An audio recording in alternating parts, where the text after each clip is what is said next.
பயங்கர கோவம் வந்துச்சு. ரொம்ப பேராசைப்படுறாங்களோன்னு தோணுச்சு. எனக்கு அடிச்சு சொல்லுங்க பாப்போம், இங்க இருக்க எல்லா பசங்களும் வரதட்சை வாங்கிக்காம கல்யாணம் பண்ணிப்பீங்கன்ட்டு. எங்களோட கற்பனைக்கு கூட ரெஸ்ட்ரிக்ஷன் வைக்கணும்னு நினைக்கிறாங்க. நீங்க போய் மாமியார் வீட்டுல வாழ்றீங்களா? நான் கேட்குற கேள்வி என்னன்னா, எதுக்கு ஒரு பேக்கப் வச்சுக்கிறீங்க? எதுக்கு ஒரு கீழே விழுறதுக்கு? ஏன் நீங்க விழுந்துருவீங்கன்னு ஃபர்ஸ்ட் உங்களுக்கு ஒரு பயம். கல்யாணத்துக்கு சொம்பு வேணும், பாத்திரம் வேணும், வெத்தலைப்பாக்கு வேணும், இது வேணும், இத்தியாதி இத்தியெல்லாம் கேக்குறீங்களா? அதுக்கு பேர் என்ன? என்னோட ஆசைகளை வெளிப்படுத்துறதுக்கு அப்பா அம்மா விட வேற யாரு சார் நல்லவங்களா இருக்க முடியும்? இந்த ஷோவை நீங்க பார்த்து முடிச்ச உடனே உங்க மைண்ட்ல என்ன ஓடுச்சு, என்ன தோணுச்சு? பல இருக்குதே, எதை சொல்றது? ஃபர்ஸ்ட் வந்து நான் இப்படி எக்ஸ்பெக்டே பண்ணல. அப்படியா? என்னத்த அப்படியா? இந்த ஷோ வந்து இப்படி இருக்கும், பெண்கள்லாம் இப்படி கேட்பாங்கன்றதே டோட்டலா புதுசா இருந்துச்சு. சரி, இப்ப என்னடா பண்ண சொல்ற? பயங்கர கோவம் வந்துச்சு. தேர்ட் விஷயம் வந்து ரொம்ப பேராசைப்படுறாங்களோன்னு தோணுச்சு. ஆமா, நீ பெரிய ஜமீன்தாரு. தென் வந்து எல்லாருமே வந்து செல்ஃபிஷ், பயங்கர எக்ஸ்ட்ராடினரி செல்ஃபிஷா இருக்காங்கன்னு தோணுச்சு. இவ்வளவு சீக்கிரமா புரிஞ்சுக்கிட்டீங்களா? ஷோ பார்த்து முடிஞ்ச உடனே உங்க மனசுல என்ன தோணுச்சு? ஏன் இதை உனக்கு சொல்லி ஆகணுமா? சொல்லுங்களேன். தங்கச்சி பிறக்கலையே சந்தோஷப்பட்டேன் நான். என் தம்பி தான் இருக்கான், நம்ம தங்கச்சி இல்லடா அப்படின்னு ஹாப்பியா ஃபீல் பண்ண நான். என்னையா சொல்ற? இருக்கும். இப்போ ஷோவை பார்த்ததுக்கு அப்புறம் வந்து இதெல்லாம் வந்து அவங்க தான் ரோல இன்சிஸ்ட் பண்ணி கேக்குறாங்களோ. அப்படியெல்லாம் ஒண்ணும் இல்லையா? வந்து அம்மா வந்து இவ்வளவு வருஷமா வளர்க்குறாங்க, அப்பா வளர்க்குறாங்க, இவங்க கிட்டே வந்து இவங்க இப்படி இருக்காங்கன்னா நாளைக்கு வந்து நம்ம கிட்ட இவங்க எப்படி இருப்பாங்க? அதுதான் எனக்கு ஃபர்ஸ்ட் தோணுன ஒரே விஷயம். மெயினா சொல்லவே இல்ல. ரொம்ப முக்கியம். ஹஸ்பண்ட் தான் சேர்ந்து பார்ப்போம். ரெண்டு பேரும் யாராவது பார்த்துக்கிட்டு தான் இருப்போம். ரெண்டு பேருமே அட் அ டைத்துல அந்த இடத்த விட்டு நான் வந்துட்டோம். என்னடி சொல்ற? நீ என்ன சொல்ற? என்னடி சொல்ற? ஒரு half an hour தான் பார்த்தோம். அதனாலதான் நான் திருவாரூர்ல இருந்து இங்க வந்திருக்கேன். ஏன் உங்களுக்கு அதை தொடர்ந்து பார்க்க முடியல? அந்த விஷயத்தை கேக்குறியா? நான் சொல்றேன். ஒரு ஆர்டிபிஷியலா நேச்சுரலா இல்லாம இதுக்காக வந்து பேசணும் போல இருந்த மாதிரி இருந்தது. அப்படியா? அப்படித்தான். ஏன்னா எவ்வளவு கஷ்டப்பட்டு வளர்த்துருப்பாங்க. சோ சின்ன வயசுல இருந்தே ரிச்சா வளர்ந்துட்டா ஒன்னும் தெரியாது. ஏன்னா நார்மல் குடும்பங்களும் இருக்காங்க இல்லையா? இது எப்படி உனக்கு தெரியும்? வந்து பாத்தீங்கன்னா திடீர்னு 50 லட்சம் பணம் வேணும், ஹெலிகாப்டர்ல வரணும் அப்படின்னா அவங்க எப்படி சார் அதை ஏத்துக்க முடியும்? அப்படி கேளுங்க சிஸ்டர். வேணும் வேணா நீங்க சாகர வரையும் எடுத்துக்கோங்க. நீ யாரு டிசைட் பண்றது சாகர வரையும் இருக்கணும்ன்றது? கரெக்டா கேட்டுட்டா. நீ நாளைக்கு உடம்பு முடியலன்னா உன்னை தூக்கி போட்டு போயிடுவாங்களா? நீ செத்துட்டா உன்னை விட்டுட்டு போயிடுவாங்களா? வந்து இப்ப நான் என்ன உன்கிட்ட சொல்றது? உனக்கு உடம்பு முடியாட்டா ஹாஸ்பிட்டல் கூட்டு போகாம உன்னை வீட்லயே வச்சு சாவடிக்கிறாங்களா? சொல்லலாமா முதல்ல? நீ என்ன பண்றது? எல்லாம் என் தலையெழுத்து. சாகர வரையும் இருந்துக்கோங்களா? நீ ஆப்ஷன் கொடுக்குறியா? அவங்க ஆப்ஷன் கொடுத்ததுனாலதான் நீ உயிரோடயே இருக்க. நீ என்ன அவ்வளோ பெரிய அப்பாட்டாக்கிறா? என்ன படிக்க வச்சிருக்காங்க, சோ அவங்க மேல தன்னம்பிக்கை இல்லையா? ஏன் இப்படி கேட்டுட்டு இருக்காங்க அப்படின்னு தோணுச்சு. எனக்கு எப்படி தோணுச்சுன்னா, ரொம்ப சந்தோஷமா தோணுச்சு. ஏன்னு பார்த்தீங்கன்னா, இப்போ நான் எங்கள் அம்மா கூட தான் இந்த ஷோ பார்த்தேன். அதாவது இவ்வளோ நாள் நான் ஒரே பையன்றப்ப எங்கள் அம்மா சொல்லுவாங்க அடிக்கடி, இப்போ என்னவா இருக்கும் எனக்கு என்னடா தெரியும், பொம்பளை குழந்தைங்கன்னா இருந்தால் நல்லா இருந்திருக்கும், எனக்கு ஒரு பொண்ணு நல்லா இருந்திருக்கும்ட்டு.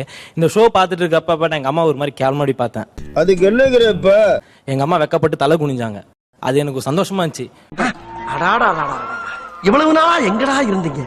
அதாவது இது இவ்வளவு நாள் அவங்க பேசுனது தப்புன்ற மாதிரி ஆயிடுச்சு அப்படின்ற மாதிரி அவங்க வந்து மனசுல ஃபீல் பண்ணி அவங்க தலை குனிஞ்சது வந்து நான் வந்து அவங்க கண்ணுல எனக்கு தெரிஞ்சது. அது பாருங்க, உங்களை மாதிரி மனுஷன்லாம் இருக்கனாலதான் கொஞ்சமாச்சும் மழை பெய்யுது. ஓகே, வேறு பெண் உரிமையா கொஞ்சம் அதிகமா வாங்கிட்டு தோணுது சார். என்ன அப்படி உரிமை வாங்கியிருக்காங்க? நீ கேக்குறதுனால சொல்றேன். சொல்லு, என்ன பெண் உரிமை அதிகமா வாங்கிட்டாங்க? படிக்கிறதுக்கு வந்து எப்படி சொல்லுது, வந்து இப்ப நான் என்ன உங்கள்கிட்ட சொல்றது, அடுப்பறையிலும் புகை ஊது பெண்ணுக்கு படிப்பு எது அப்படின்ற ஒரு சமுதாயத்துல வந்து நீங்க படிப்பை வந்து எப்படி எல்லாம் கொடுக்க ஆரம்பிச்சிட்டாங்க. கேட்டுக்க, எது பெண்கள்லாம் படிக்க ஆசைப்படுறாங்க அதெல்லாம் நீ கொடுக்க ஆரம்பிச்சிட்டாங்க. உங்களை படிக்க வச்சிருக்காங்க. வெரி குட், அப்படித்தான் இருக்கணும். சுதந்திரம் கொடுத்துருக்காங்க, ஒண்ணு. அதுக்கான நன்றி உங்களுக்கு இருக்கணும், ஒண்ணு. ஓகே, படிக்க வாய்ப்பு கொடுத்துட்டோம். வேற சொன்னா தீத்துற போறியா? என்னால முடிஞ்சதை செய்யற, சொல்லுங்க. சுதந்திரமா நடக்கிறதுக்கு வாய்ப்பு கொடுத்துருக்கோம். அதுக்கு என்னங்கிறப்ப சுதந்திரமா நடக்கிறதுக்கு ரோட்ல நடக்கிறதுக்கு வாய்ப்பு கொடுத்துட்டோம். ரெண்டு. வேற சொல்றேன்டா, 5 பைசா மூஞ்சி. அதான் இப்போ முக்கியமான வார்த்தைகள் அவங்க யூஸ் பண்ணது வந்து பேராசை, சுயநலவாதிகள் அப்படின்னு சொல்லிட்டு. ஏன் பயந்துட்டியா? இல்ல, அவங்களுக்கு உரிமை இருக்கு, அவங்க ரத்த பந்தம், அவங்க அம்மா அப்பா கிட்ட உரிமை இருக்கு, ஏன்னா சொத்துல அவங்களுக்கு பங்கு இருக்கு, அவங்க கேக்குறாங்க. அப்படியா? என்னத்த அப்படியா? 100 வருஷமா நம்ம தமிழ் சமுதாயத்திலயும் இந்திய சமுதாயத்திலயும் நான் சொல்றேன், அதுக்காக தான் காத்து நிக்கிறேன். பொண்ணோட அப்பா அம்மா கிட்ட இருந்து சொரண்டி ரத்தத்தை குடிச்சு 100 சவரம் போடு 200 சவரம் போடு பைக்கு கொடு. ஆமா, நீ பெரிய ஜமீன்தாரு. கல்யாணத்துக்கு சொம்பு வேணும், பாத்திரம் வேணும், வெத்தலைப்பாக்கு வேணும், இது வேணும், இத்தியாதி எல்லாம் கேக்குறீங்களா? அதுக்கு பேர் என்ன? அப்படி கேளுங்க சிஸ்டர். அப்ப இவங்க பேசுறது சுயநலம், கீழ்த்தரம்னா அப்ப நீங்க கீழ்த்தரத்தை விட கீழ்த்தரமா? கரெக்டா கேட்டுட்டா. நாங்க கேட்டா தப்புன்னு சொல்றீங்க, அப்ப நீங்க கேக்குறது தப்பு இல்லையா? கோல் போட்டாயா? திடீர்னு ஒரு ஷோல ஒரு மணி நேரம் நிகழ்ச்சியில ஒரு பொண்ணு கேட்கும்போது ஏன் இவ்வளவு வெளிப்பாடு, ஏன் இவ்வளவு வக்கரத்தை அவங்க மேல கொட்டுறீங்க? வந்து இப்ப நான் என்ன உங்கள்ட்ட சொல்றது? நீங்க கேட்க கூடாதுங்கறது நான் உங்களோட கருத்தை நான் சொல்லல.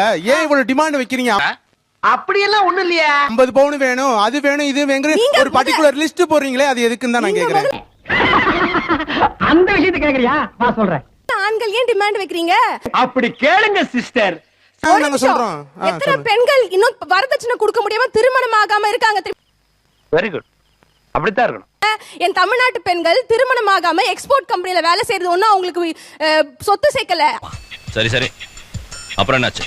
அந்த 5 சவரன் நகையை சேர்த்து கல்யாணம் பண்ணணும், இன்னும் கல்யாணம் பண்ணாம இருக்காங்க சார். அதுக்கு என்னங்கறப்ப பர்టిక్యులரா இவ்வளவு வேணும்னு ஏன் கேக்குறீங்க? நான் கேட்கவே சார் கேக்குங்க, அவங்கள சொந்த அப்பா அம்மா கிட்ட கேக்குறாங்க சார்.